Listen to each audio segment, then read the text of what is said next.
All right, welcome. It is launch day at Invite Ministries. We are so excited today to celebrate the launch of our newest title, Creating Space, Cultivating Environments for Disciples of Jesus to Thrive and Multiply, with my friends Bryan Sims and Craig Robertson. Gentlemen, welcome and congratulations on your new book. Thank you. Thank you very much. It's kind of exciting. You have a book in hand? Do you have one with you? All right, there it is. I got to show it off. It's a big moment. Launch day is a fun day. So talk to us about the book. Tell us about it. What's the book about? Well, we are excited about churches that and ministry groups that are really intentional about making disciples. And what we've recognized is that there is often a gap in a clear definition and picture of what a disciple is.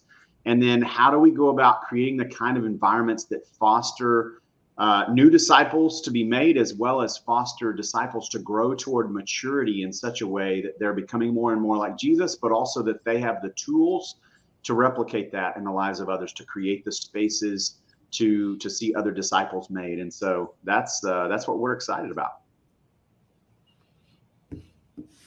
Very good, Craig. Anything to add to that? Our focus over the years has been environments, and one of the things that we've really appreciated in our work is finding when environments click, and this book really helps people with creating environments. I love the space angle, the environment. And we talked about this early on. In fact, we were kind of wondering about a title, and noticed how much emphasis you all put on environments and in creating opportunities for people to learn more about it. I wanted to explore in this conversation a little bit about the idea of passionate spiritual disciples. Y'all use that word passionate a lot in your work, in your organization, in Spiritual Leadership, Inc. Talk about that word passionate. What does that mean? Well, one of the phenomenon that we were up against as we were trying to help identify disciples in a local church setting that were true followers of Jesus, ones that were progressing along in their journey. And to use the word disciples by itself connotated so many different images that we needed a way to talk about a certain type of disciple. And so that's why we came up with the acronym Passionate Spiritual Disciples, PSDs. And we have found it to be very, very helpful in local settings to kind of set a picture, if you will, of what can be for the disciples in a church.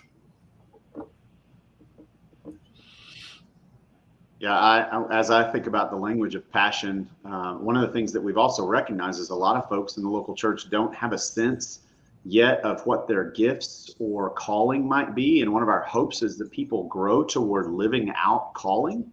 And we think that passion is an indicator toward the kind of calling that people have, that typically people are passionate either about things they just simply are very excited about, or they're passionate about things they have a real burden for.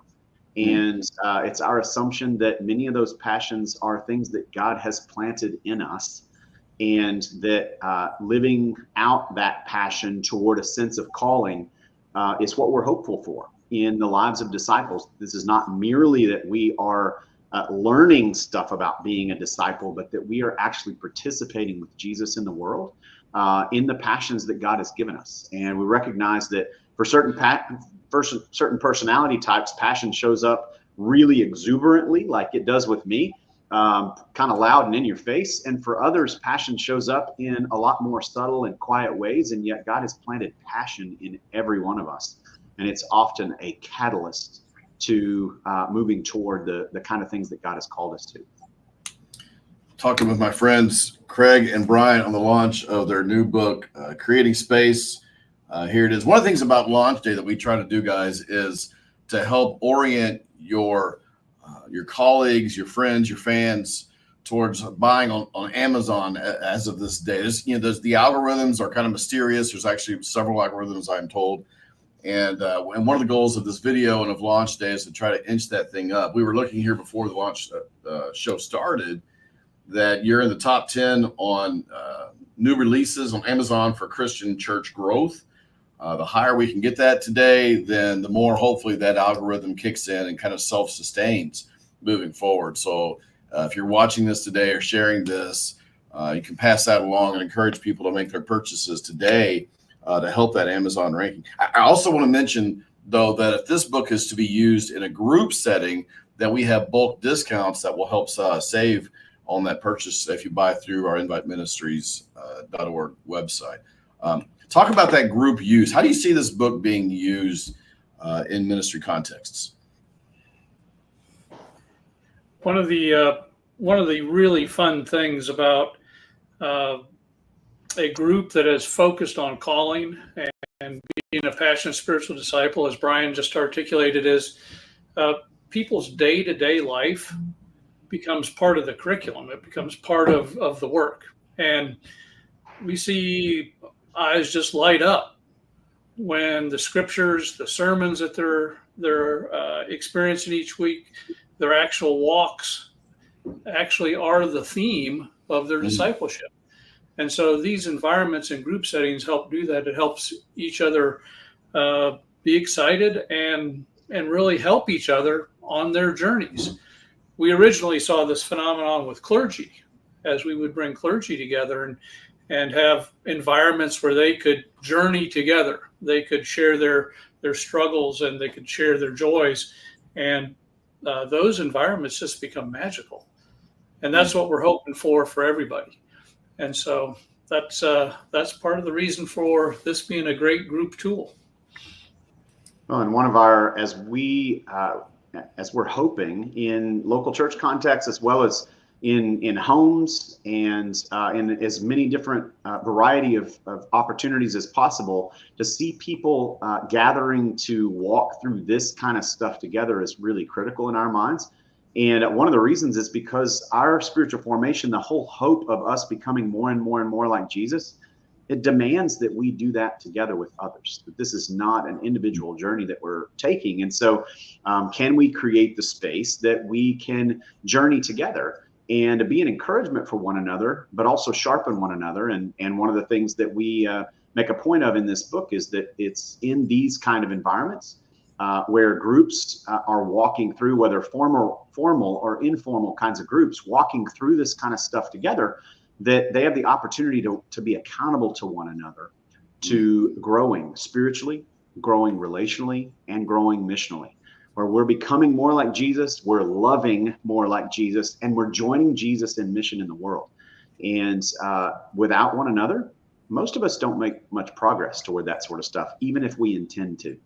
And so it's one of the hopes that we have with this particular book, but with folks joining together in groups to walk through this, is that it provides that context for encouragement and accountability and spurring one another on. Now, your organization, Spiritual Leadership Inc., it's primarily a coaching ministry. Is that correct? Is that a safe thing to say? It is a coaching ministry, but we would argue it's a spiritual leadership ministry. Okay. And we do a lot of coaching under that umbrella of spiritual leadership. So it's not just best practices, but it's really, again, creating environments where transformation is the norm. It is really trying to develop places where people can journey together. And it is really less about specific leadership and more about shared leadership. So it is not the traditional positional hierarchical leadership concept where we're trying to get best practices into people's hands. It really is a spiritual leadership journey that our folks guide. I love that, because you're distinguishing there between maybe what some people might be actually calling what, I hear that, what you just said, I hear that as consulting, not coaching. Right. So, best practices are about consulting. That's not what you guys do. Is that fair? That's correct. That is correct. Almost every ministry that we work with, every group that we work with has a very unique context, but they all have a very consistent goal, and that goal being Jesus. And so that allows for us to be able to adjust and adapt based on context, but have very solid principles and processes that move people towards those goals. Now, has in your practice, have people seen the book yet, or kind of what's been happening there so far? Well, we do have some folks that are utilizing the book. There were a handful of folks that got some pre-release copies to try it out with some of their people, and so we're excited about that, and getting some good feedback from people about, especially just the practical nature of this, and that it's not designed to be heavily theoretical or theological, and yet to have deeply theological roots to it, but be about how do we live this out? How can I become more a deeper follower of Jesus? But also, how do I create the spaces for others around me? And so our hope is that individual disciples can grow by utilizing this, but our hope is that they will partner together with others for encouragement and accountability. But for those who lead others in mission in some sort of way, whether in formal ways and on a church staff or church ministry, or informal ways, just as a conviction that I'm called to be a disciple maker, one of our hopes was that this would be a resource as well that could give some tools around, hey, how do we invite others into this kind of thing with us? And so we've got some local churches that are experimenting with some group studies around it, and but it's early in the game. We'll see how all that goes, but we're really excited. That is awesome. I'm glad you articulated that. I just randomly opened up to a chapter. So this is chapter 2, end of the chapter. I wanted to show this. So several questions for group discussion. You've got a chart which kind of moves forward in time throughout the book. So this book is really designed with groups in mind, if I recall right from our process as we're putting it together. So as you said, can be read and understood individually, but best done together, as you all have been emphasizing so far on the show. I want to talk a little bit about some endorsements as well. We've got some great commentary from colleagues and friends in ministry. Carolyn Moore, founding pastor at Mosaic Church, said, "It's more than a book. It's an invitation to the kind of community life we all long for, the kind that welcomes and advances the kingdom of God." Community life being such a key word there. Also, our friend Ramal Toon, who's VP for Strategic Partnership at TMS Global, author of multiple titles. He says, in this insightful book, Craig and Bryan explore the current state of the North American church, emphasizing the need for specific strategies to address its challenges. They highlight how general conversations about the church's decline often prevent meaningful change. You guys draw from historical and personal experiences, advocate for spaces where individuals can discover their unique role in God's plan. And, as I read that, Bryan, I'm thinking back to what you said a minute ago there about passion. And I love the integration of that. So this idea that to become a disciple is not separate and apart from the daily life that the people in our congregations experience, but it's actually a full integration of that life as well, right? Absolutely. Well, and it's a full integration of that life, and it's an invitation to abundant life. And we find it interesting that for so many, this whole idea of following Jesus, and especially of just being a Christian, is just kind of something we're supposed to do. And one of the things that motivates us is that, that's why we like the language of passion, but we use the language throughout, is that this is more of a delightful discovery. It's like being invited into an adventure with Jesus, that we're going somewhere with Jesus, and that it actually ought to be fun. The grand result of it ought to look like joy. And unfortunately, that's not true in enough Christian people's lives. And yet that abundant life, God has that for us. Jesus came to give it to us. And yet most of us haven't received it, haven't actually discovered what it looks like to live into it. This feels more like an obligation, or almost like God is out to get us, instead of a wild adventure with Jesus, that Jesus is still in mission today, that the Holy Spirit is still working, filling and empowering people, the fruit of the Spirit in actual Christians' lives, love, joy, peace, patience, and the like, and that we'd actually have an impact in the lives of others around us because we are walking with Jesus. Hopes and dreams for the book. Well, there's a lot of hopes and dreams for the book, but in a nutshell, we're hoping that a whole bunch of people who either felt ill-equipped or in some way didn't feel empowered to create space in their life where this is normal will begin to do so. And we're going to see the depth of discipleship growing, And as people are on this adventure with each other, they're going to be there to support each other in the hard and the good. And it really hopefully will lead to a greater pool of mature Christians for the church and for the world. That's great. And I'll just follow on that. The picture we have is of a mature disciple, not merely somebody who kind of said once, I'll follow Jesus.